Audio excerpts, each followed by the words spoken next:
I wrote some things down, just very simple things I want to pass on to you today.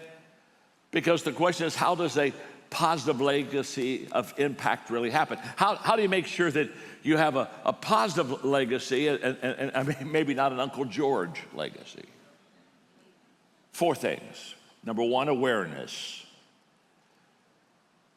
You see, for a legacy to have a positive impact, it must be intentional. And it must be intentional because it needs to be continual.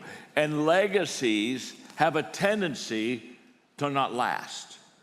And they don't last because there's not an intentionality of the people coming behind them and saying, we will not only carry that light, but we will spread that light.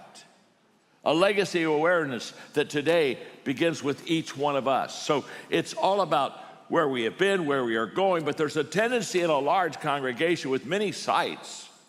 There's a tendency for us to say, this is just amazing, and I think they're doing a good job, and I'm glad they're going to the church, and you know, it's all about the bigness of the church, and legacy doesn't begin with the mass. You see, mass movements don't begin with the mass, they begin with the few.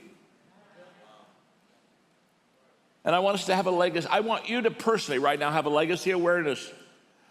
So I'm going to put 3 scriptures on the screen. The first one, I want you to realize that we have a destiny to fulfill.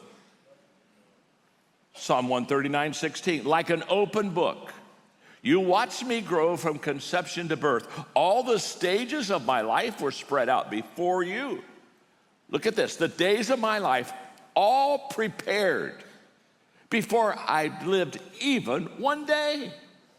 This is the destiny that you're to fulfill. Before you ever were born, your life was already planned out for you. You see, Stephen Covey was the one who became famous with the quote, begin with the end in mind, but it wasn't Stephen Covey's quote, it was God's. He just borrowed it. God began with the end in mind in your life. And he looked at you and he said, I have plans for you. So I want you to repeat after me, I have a destiny to fulfill. Say it with me. I have a destiny to fulfill. Look at your neighbor. You have a destiny to fulfill. Hey, we have a destiny to fulfill. You got it. That's exactly right. Not only do I have and you have a destiny to fulfill, number 2, I have a contribution to make. 1 Corinthians 12:7, I love this passage. Oh my, don't miss these first few words. Each person, that means you, each person is given something to do that shows who God is. Everyone gets in on it and everyone benefits. In other words, every person here today has a contribution to make for the next 40 years that's going to make an impact and is going to really be different. What did Jesus say? He said, we're to be salt, we're to be a light, we're to make things better, we're to make things brighter, we're to spread the light, not curse the darkness. So you have a contribution to make. It's not like they have a contribution to make. It's not even like we have a contribution. I have a contribution. I can do something. I can be something that could make a difference. And this is what's a beautiful message about legacy. You have a contribution. In fact, I'll repeat after me. I have a contribution to make. I have a contribution to make. Look at your neighbor. You have a contribution to make. Look around. We have a contribution to make. Oh, you are so, oh my gosh. You're just so smart. You're just so good. You just catch on. It's just, you're just amazing. Number 3, I have a legacy to leave. 2 Timothy 2:2, Paul's writing to his son in the gospel. And the instructions you have heard from me, talking to Timothy, along with my witnesses, transmit and entrust as a deposit. In other words, give it to reliable and faithful men who will be competent and qualified to what will they do? Reach others also. Paul is saying a great legacy will last 4 generations. Paul, Timothy, those that they were teaching and those that they would teach beyond that. You see, Paul gave Timothy instructions and expectations. His instructions were, be a river, not a reservoir. Pass it on, pass it on, pass it on, pass it on. Everything you receive, pass it on. His expectations was that the river keeps flowing for generations. It never stops. That's why Isaiah 38:19 says, one generation makes known your faithfulness to the next. Look at Joshua in Judges chapter 2. After Joshua had dismissed them, the people of Israel went off to claim their allotted territories and take possession of the land, and the people worshiped God, watch this, throughout the lifetime of Joshua and the time of the leaders who survived him, the leaders who had been in all of God's great work that he had done for Israel. That legacy continued. But then we get to Judges 2:9, 10. Eventually that entire congregation died and was buried. Then another generation grew up and didn't know anything of God or the work that he had done for Israel. Now, do you notice their lack of awareness? As long as there was awareness, the legacy continued. There was an intentionality. But all of a sudden, there was a generation that didn't know anything about the works of God. It wasn't passed on from parents. It wasn't passed on from mom and dad. And so all of a sudden, they didn't have any kind of background. And so what was the result of it? Verse 11, the people of Israel did evil in God's sight. Why? Because they were not intentional to keep that awareness of what was going before them.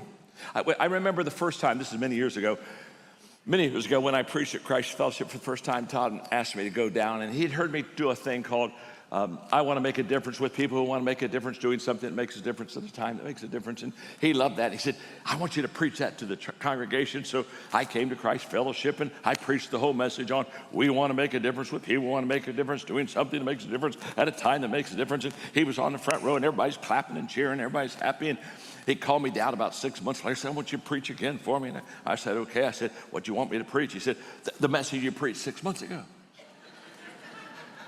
My first thought was, I must have been so bad, he's going to give me another chance. You know, second time, and I thought maybe there'll be a third time, will be a charm. I didn't know how many times he's going to let me preach. I said, Tom, I preached that 6 months ago. He said, listen, he said, I know it, but we need to hear it again.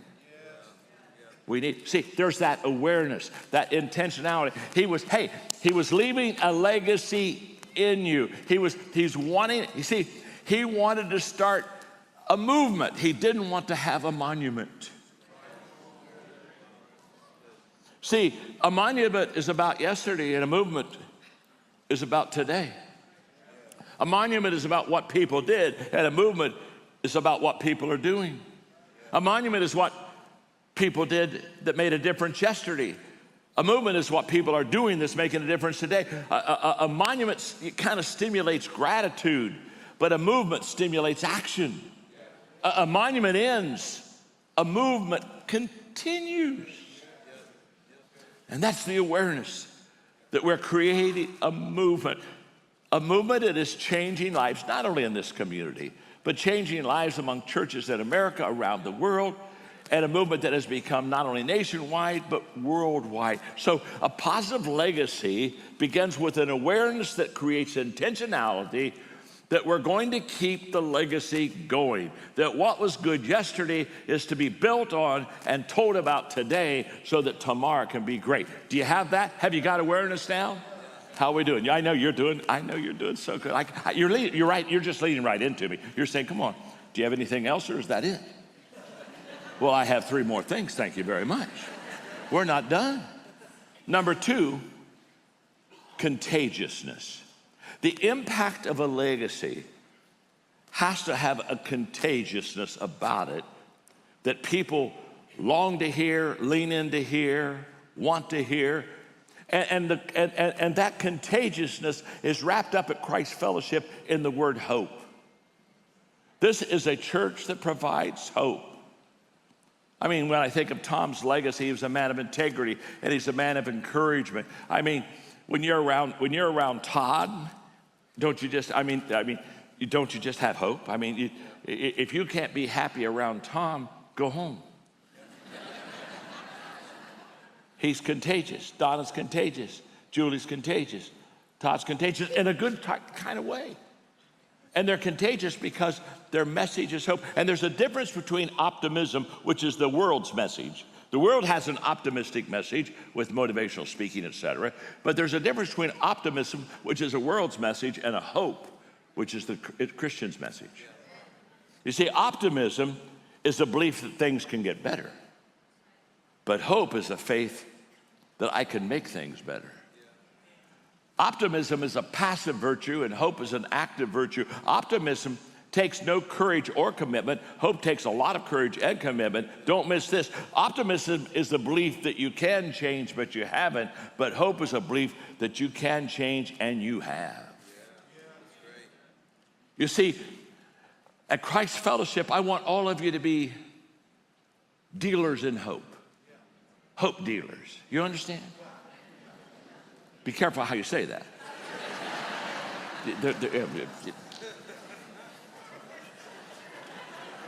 My name's John. I'm your friend. Just be careful. You can go up and say, I'm a hope dealer. Just get it right. Just get it right. I'm a hope dealer. By the way, I'm a hope dealer. Man, I'm telling you, every day of my life, I run into people that they're just discouraged, and I look at them and say, well, gosh, I just wish you had my faith. And they're tired, and I say, well, I wish you had my strength. And they're full of anxiety. I said, oh my gosh, I wish you had my peace.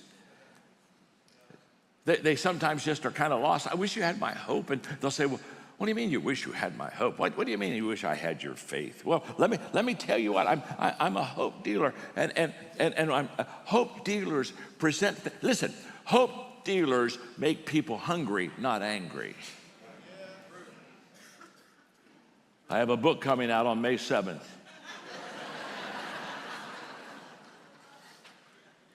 Called High Road Leadership, with a subtitle, Bringing People Together in a World That Divides. Yeah, you already got it, don't you? Because we have leaders that divide.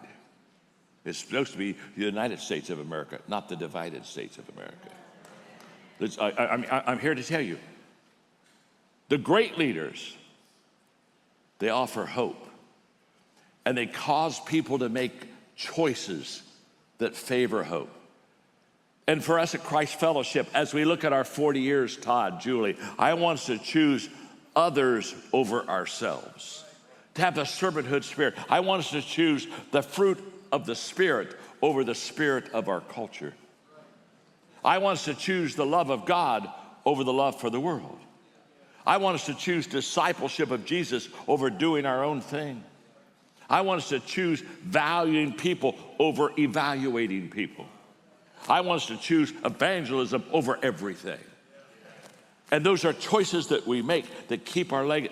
And by the way, look where we are. Look where we are in the first 40. And so much of the first 40 were formative years. In other words, it takes a while to get it started. And for a while, they just, they were just, here's what they were doing. They were storing up. They were storing up. You see, you've got to store up before you can show up. And for the first 40 years, you've got 10, 12, 15 years storing up before it shows up. But let me just say something. Here we are now, and it's starting to show up big time, and campuses are going up everywhere. And we just I'd sit down with Todd and Julie and say, now, where are we now? You know what I'm saying? I know we're somewhere else. And it just keeps growing. Let me listen to me very carefully. We didn't come this far just to stay here. Don't miss this. We didn't come this far to congratulate ourselves, high-five it, and say, what a great run at 40 years. Now I'm going to go home. No. We didn't come this far just to come this far. No. The first 40 set us up for an incredible, impactful next 40. The third thing that's needed in legacy to have a positive impact is faithfulness. Now, faithfulness is misunderstood biblically. I grew up in a church culture that faithful meant that you just went to church every Sunday, and you read your Bible, and you prayed, and you just kind of showed up. If you just kind of showed up, it was, faithful. Done absolutely nothing but faithful. Yeah, oh my gosh, just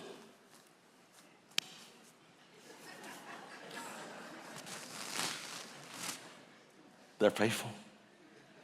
But in Matthew 25, the master was going away, and he called his 3 servants and went away, and he gave one 5 pieces of gold, one 2 pieces of gold, and one a bag of gold, so that he distributed differently to them. And the one who had 5 bags doubled it to 10. The one who had 2 doubled it to 4. And what did he say to those that doubled that were fruitful? He said, well done, good and oh, isn't that interesting? He called faithful being fruitful.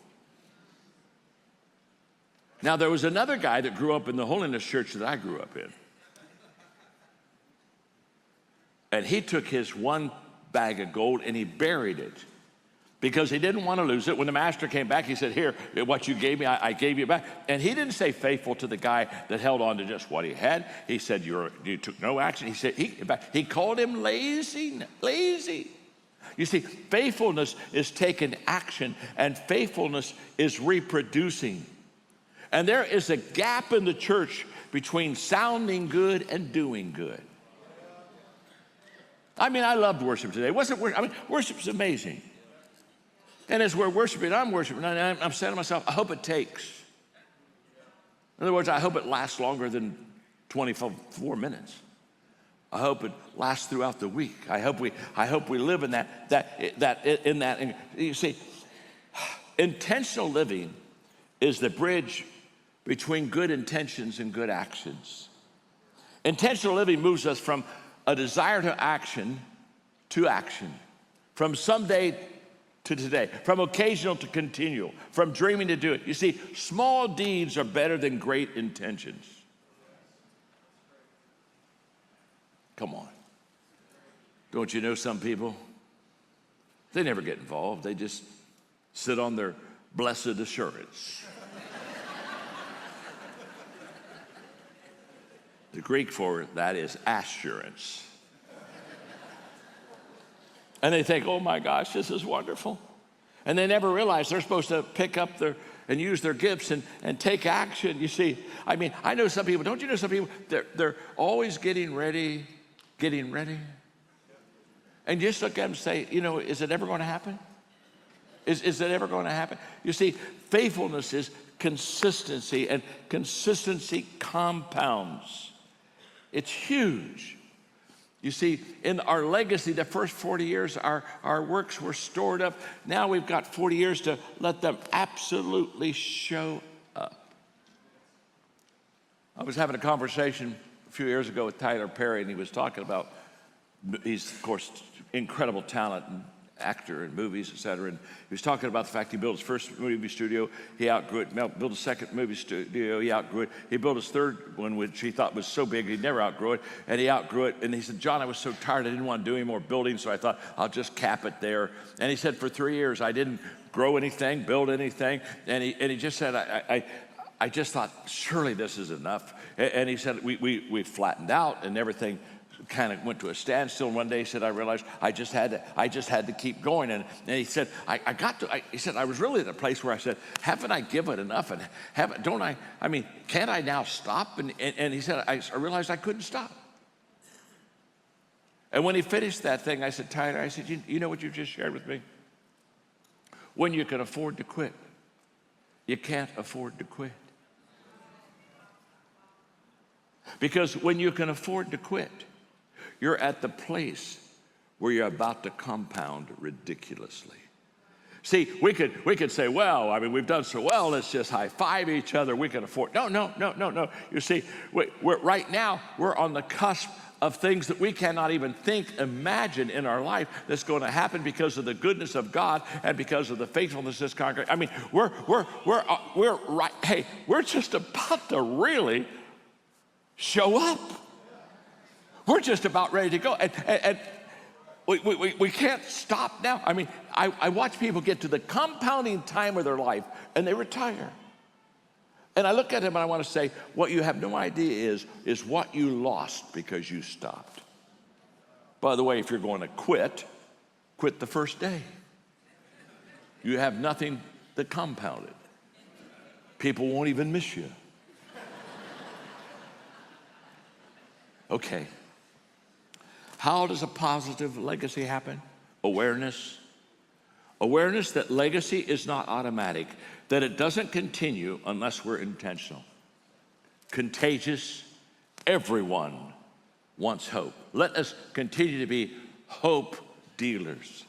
Faithfulness. We have to consistently grow and multiply.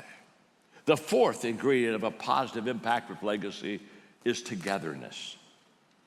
Many voices, tens of thousands of voices, but one message. Thousands of voices, one message. See, we go from legacy to impact through this process. It starts with me, but then I realize that me is not enough, and it goes to we.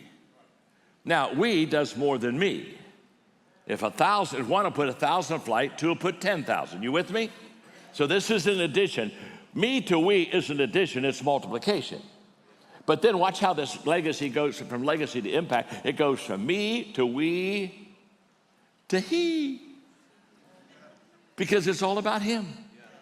It's all about God. It's all about who he is and what he has done. This is huge. You got to say it with me, because Tom made me preach it 2 times when I first came here. I want you to say with me, we want to make a difference with people who want to make a difference. Have you got that? Now, before you say it, look at the person beside you. Just look at him. Just look at him. Look at on both sides. On both sides. Because I just want to make sure that you're ready to say that. I mean, when you look at people beside you, you might say, I need to opt out of this one right here. Are you ready? We want to make a difference with people who want to make a difference. Oh, that's so good. I think you could go to an advanced class. We want to make a difference with people who want to make a difference doing something that makes a difference. We want to make a difference with people who want to make a difference doing something that makes a difference. Oh, you might as well get your PhD at a time when it makes a difference.